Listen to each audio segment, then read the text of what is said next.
বক্তব্যের চেনা মঞ্চে তিনি বরাবরই নিজের ঝাঁঝালো, সোজা সাপটা ও ধারালো কথার জন্য আলোচিত, সমালোচিত। নিজের সেই চিরচেনা রূপ আর চড়া সুরের বক্তব্যের জেরেই এবার তাকে দাঁড়াতে হলো আইনি কাঠগড়ায়। দেশজুড়ে ব্যাপক আলোচিত সেই মানহানি মামলায় অবশেষে সশরীরে হাজির হলেন কুষ্টিয়া ৩ আসনের সংসদ সদস্য ও বিশিষ্ট ইসলামী বক্তা মুফতি আমির হামজা।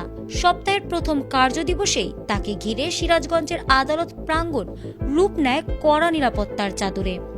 সাধারণ মানুষের কৌতূহল আর আইনি লড়াইয়ের তীব্রতা মিলিয়ে পুরো এলাকা জুড়েই বিরাজ করছিল এক টানটান উত্তেজনা।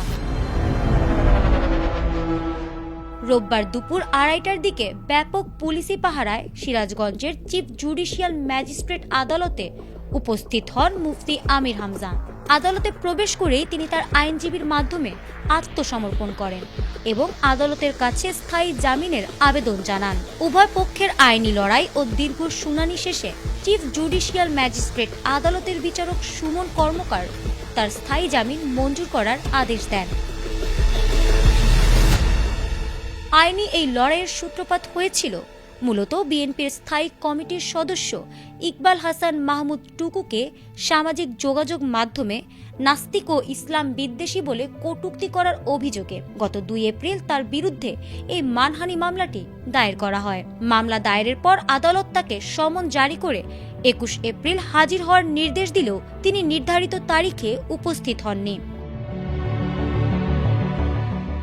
আসামি আদালতে হাজির না হওয়ায় এর আগে তার বিরুদ্ধে গ্রেপ্তারি পরোয়ানা জারি করা হয়েছিল।